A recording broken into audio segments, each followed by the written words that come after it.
नमस्कार, स्वागत है आप सभी का model of Indian astrology channel में। मैं हूं पंडित राकेश मिश्रा।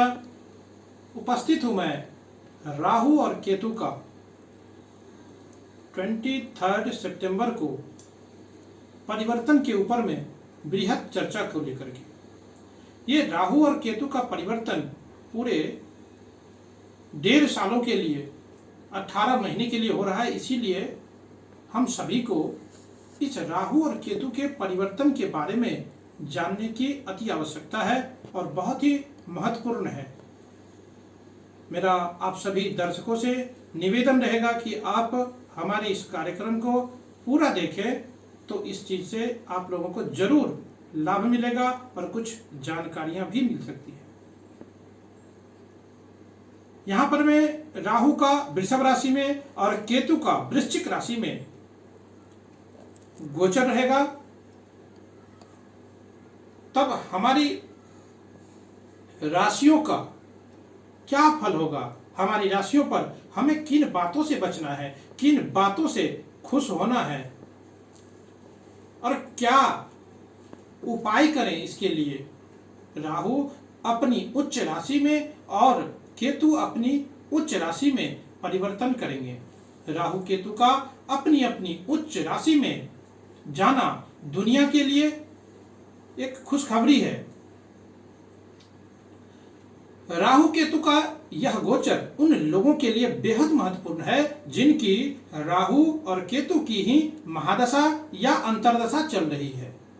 उन लोगों के लिए भी महत्वपूर्ण है जिनकी महादशा अंतर्दशा चल रही है और राहु केतु साथ में बैठे हैं, तो उन लोगों को तो बहुत सावधानी से इस गोचर के बारे में जानना या समझना चाहिए। यहां पर मैं आपने नहीं समझा होगा मैंने क्या बोला कि राहु और केतु के इस महापरिवर्तन में अभी आपके जन्म कुंडली में जिस ग्रह की महादशा या अंतर्दशा चल रही है और उस ग्रह के साथ में राहु और केतु का अगर युति संगत अगर युति है, प्रतियुति है यहां पर में, तो इसलिए उसके लिए भी ये कार्यक्रम समझना, इस राशि परिवर्तन राहु केतु का, इसके बारे में जानकारी लेना, ये बहुत ही अति आवश्यक हो जाता है। चंद्रमा से इस कार्यक्रम ये आप लोगों के सामने प्रस्तुत कर रहा हूं, ये totally based on moon sign है। चंद्रमा हमेशा गोचर का फलाफल ज्यादा, चंद्रमा से गोचर का फलाफल ज्यादा महत्वपूर्ण माना जाता है। कारण क्या है कि चंद्रमा हमारे मन है या हमारा मन है और मन पर जो इम्पैक्ट होगा वही ज्यादा प्रभावित करेगा। यह चंद्रमा से देखना इसलिए भी महत्वपूर्ण हो जाता है क्योंकि पूरा वैदिक ज्योतिष चंद्रमा के नक्षत्र पर ही टिका हुआ है। सबसे ज्यादा जो फेमस गोचर है वो है शनि की 7.5, और चंद्रमा से जब शनि 12वें पहले और दूसरे स्थान में चलते हैं तो शनि की 7.5 मानी जाती है। अगर लग्न से भी देख सकते हैं हालांकि, लेकिन लग्न एक फिजिकल इंपैक्ट देने वाला होता है और चंद्रमा मेंटल इंपैक्ट देने वाला होता है। हमारा मन उस घटना को कैसे रिएक्ट करेगा यह जानना बहुत जरूरी है। हालांकि आप इसे दोनों से देख सकते हैं, लग्न चंद्रमा, लेकिन ज्यादा ध्यान आप चंद्रमा से राहु कहां जा रहा है उस पर देखिए। राहु केतु को बहुत लोग बहुत बुरा ग्रह मानते हैं और यह अत्यंत पापी ग्रह भी कहा जाता है। हाँ, यह हमें कष्ट तो देते हैं, यह कलयुग के ग्रह कहे जाते हैं। राहु हमारी हर तरह की वह इच्छा है जो कभी पूरी हो ही नहीं सकती है। राहु इच्छाओं को बढ़ावा देने वाला या उसको बल देने वाला होता है और केतु वही हमेशा निराशा देता है सांसारिक रूप से, क्योंकि केतु हमें मोक्ष की तरफ ले जाता है। यहां पर हमें इसलिए केतु हमें हमारे यहां पर हमें जो मोक्ष कारक ग्रह केतु को कहा गया है, हमारी उपलब्धि को सीमित करता है। इसीलिए राहु केतु कभी अच्छे और तो कभी बुरे होते हैं। इसीलिए ध्यान दीजिए कि राहु टेक्नोलॉजी भी है, एडवांसमेंट भी है, दुनिया आगे जा रही है, बढ़ रही है, उसके पीछे राहु ही तो है। तो इसको हम बुरा कैसे कर सकते हैं? यह अपने आप में बुरा नहीं है, उसका प्रयोग जरूरत से ज्यादा करें या फिर उसको ज्यादा माइंडलेस होकर के करें तो वह बुरा होता है। इसीलिए राहु जब अपनी उच्च राशि में जाता है तो दुनिया के टेक्नोलॉजी एडवांसमेंट बहुत तेजी से विकसित करने लगता है। मैं अभी किसी भी राशि में के बारे में बताऊं, इसलिए आप सभी दर्शकों को राहु केतु क्या है, किस तरीके से हमें इस राहु केतु के परिवर्तन को जानना चाहिए, हम इसके ऊपर में विशेष चर्चा कर रहे हैं। और आप लोगों को अगर हमारा ये कार्यक्रम अच्छा लगता है तो हमारे चैनल को, model of Indian astrology channel को आप लाइक करिए, शेयर करिए, सब्सक्राइब करिए और ऐसे ही ग्रह गोचरीय व्यवस्था से आप जानकारी आप हासिल करते रहें। किसी तरह की समस्या एस्ट्रोलॉजी से रिलेटेड हो, वास्तु से रिलेटेड हो, आप हमें संपर्क कर सकते हैं, बात कर सकते हैं, मेल कर सकते हैं, कमेंट बॉक्स में कमेंट भी कर सकते हैं। अब यहां पर मैं डिस्कवरी भी केतु लाता है। केतु रिसर्च का प्लैनेट है, इसीलिए केतु जब वृश्चिक राशि में गोचर करता है तो रिसर्च फील्ड में तेजी लाने वाला होता है। यह राशि परिवर्तन किन लोगों के लिए सबसे अच्छा हो सकता है? यह उन लोगों के लिए बहुत ही अच्छा होगा जो hotel, tourism, aviation, share market या लेदर इंडस्ट्रीज के क्षेत्र से अगर जुड़ाव रखते हैं और किसी भी तरह के मीडिया, कंप्यूटर, इंफॉर्मेशन टेक्नोलॉजी के क्षेत्र से अगर लगाव है, जुड़ाव है, आपकी उस क्षेत्र में कोई कार्य है तो उसको, उसमें जो आपका काम है तो उसको उस क्षेत्र वाले लोगों के लिए बहुत ही अच्छा करेगा। वहीं केतु का यह राशि परिवर्तन उन लोगों के लिए बहुत ही अच्छा होने वाला है जो रिसर्च क्षेत्र में जुड़ाव रखते हैं या लगाव रखते हैं, आध्यात्मिकता से या स्पिरिचुअलिटी से, स्पिरिचुअलिज्म में से है या आर्मी से जुड़ाव है, लगाव है, आप कार्यरत हैं, काम करते हैं, यानी कि सुरक्षा से, और डॉक्टर्स के लिए भी, मेडिकल प्रोफेशन से जुड़े लोगों के लिए भी केतु का यह गोचर बहुत ही शुभ परिणाम लेकर के आएगा। आप अपने जन्म कुंडली में देखें कि कहां जा रहा है राहु और केतु, यानी पहले, चौथे, पांचवें, सातवें और नौवें केंद्र या त्रिकोण में जा रहे हैं तो यह गोचर निसंकोच या अच्छा माना जाएगा आपके लिए। राहु केतु का यह भी देखना आवश्यक हो जाता है कि राहु केतु का परिवर्तन के बाद यह किन किन ग्रहों के साथ में ये युति रखता है या युति संगत स्थिति में है। एक और बात कि गोचर में ग्रहों की फल देखने के लिए अष्टक वर्ग में कितने पॉइंट मिले हैं, इस बात की भी ध्यान रखनी चाहिए या विचार किया जाना चाहिए। ट्रांजिट में ग्रहों की बात का विचार यहीं से किया जाता है। जब भी कोई किसी तरह के गोचरीय ग्रहों की स्थिति के ऊपर में जब भी फलाफल निकाला जाता है तो इस बात का विशेष रूप से ध्यान रखा जाता है। और फिर वेद का मतलब होता है ऑब्स्ट्रक्शन।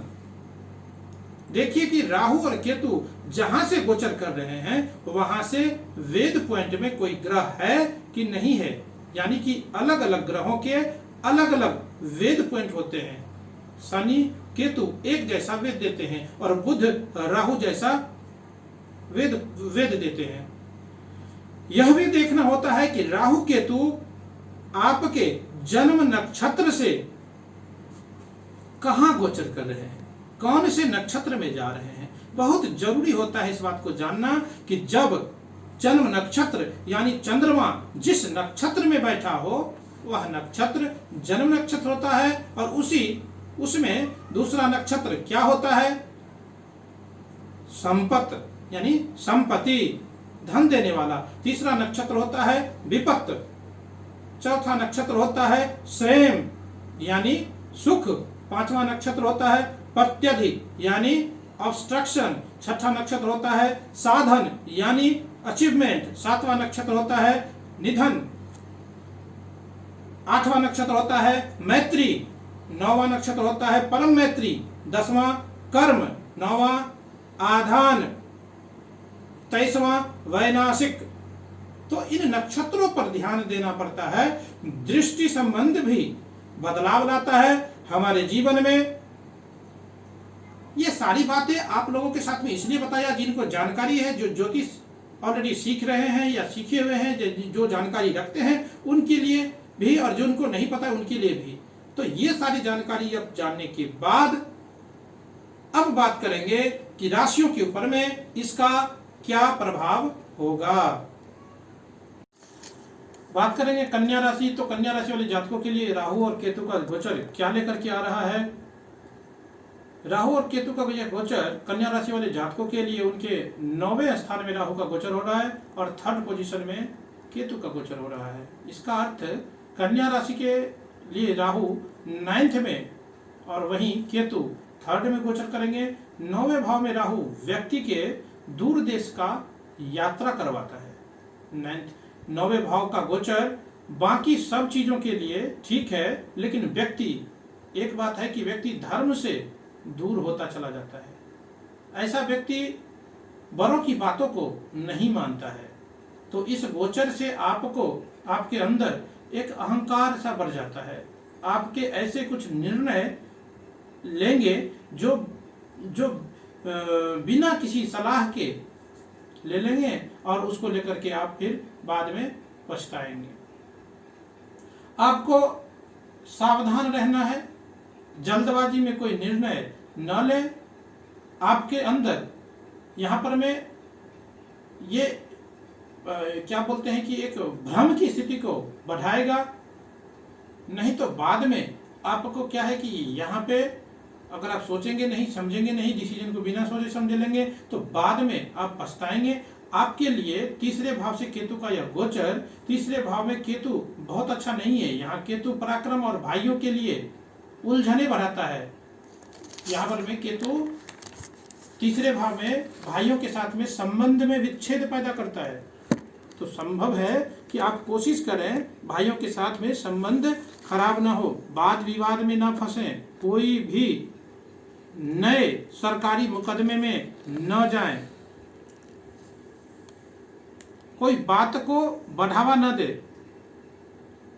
या किसी तरह के विवाद है उसको न बढ़ाए। नहीं तो ऐसा केतु बंधन योग भी कर सकता है। आपको बेकार की मुसीबतों में, बेकार के उलझनों में ये फंसा देता है। देखिए, इसमें घबराने की बात नहीं है कि हम ये सारी बातें कह रहे हैं, इसके मतलब डरने की बात नहीं है, क्योंकि इसके कई सारे समाधान हैं। दूसरी बात है कि इन सारी चीज़ों का मैंने पहले ही इसके ऊपर में चर्चा किया है कि हमें अपने कुंडली के, जन्म कुंडली को भी देखना पड़ता है कि हमारा जन्म कुंडली में अभी के वर्तमान समय का ग्रह गोचरीय व्यवस्था में किसका अंतरदशा है, किसका महादशा है, कैसी परिस्थिति है। क्योंकि अगर परिस्थिति अच्छी नहीं है तो वो और बुरा करेगा, अगर अच्छा है तो और अच्छा करेगा। इस टाइप का सिचुएशन रहता है। तो ग्रहों की स्थिति कैसी है उसके हिसाब से हम इसके निर्णय के ऊपर में पहुंचते हैं। वहीं कोई व्यक्ति अगर लिखने पढ़ने का काम करते हैं, मीडिया फील्ड से हैं, तो आपके लिए यह राहु और केतु का गोचर बहुत ही अच्छा है। अगर आप ट्रेवल एजेंसी चलाते हैं या ट्रेवल इंडस्ट्री में काम करते हैं, या लगाव है आपका या जुड़ाव है, लेदर इंडस्ट्री से काम करते हैं, हॉस्पिटलिटी है अगर आपका, उससे अगर कभी कहीं लगाव है, जुड़ाव है उस क्षेत्र से, तो आपके लिए यह गोचर बहुत अच्छा रहने वाला है। हालांकि ज्योतिष शास्त्र कहता है कि केंद्र त्रिकोण में पापक ग्रह यहाँ पर में अगर बलवान होकर बैठे तो वह अच्छा फल देता है। हालांकि यहाँ आपके भाग्य का विकास होगा, भाग्य का सहयोग मिलेगा, मानसिक परेशानियां रह सकती है। केतु के लाभ भाव में दृष्टि से यहाँ पर में लाभ के, व्यापार के, आमदनी के कई सारे नए स्रोत भी खुलेंगे। कुछ उपाय कर लीजिए, खुद से करिए। गणेश जी की आराधना हो, पाठ हो, चाहे आप गणेश अथर्वशीर्ष का पाठ हो गया, या फिर आप यहाँ पर में गणेश पंचरत्न का पाठ हो गया, गणेश मंत्र का जाप हो गया, हनुमान जी की पूजा पाठ करना, इन सब चीजों से आपको किसी तरह की अगर निगेटिव इम्पैक्ट अगर हमारे लाइफ में है तो भी इन चीजों से हम मुक्त हो जाएंगे, बाहर निकल जाएंगे। तो यह था कन्या राशि वाले जातकों के लिए राहु और केतु के गोचर की प्रभाव के बारे में हमने बात किया। आज के लिए बस इतना ही। अगर हमारा यह कार्यक्रम आप लोगों को अच्छा लगता है, आप लाइक करें, शेयर करें, सब्सक्राइब करें। आज के लिए इतना ही। जय श्री राम, जय श्री कृष्ण।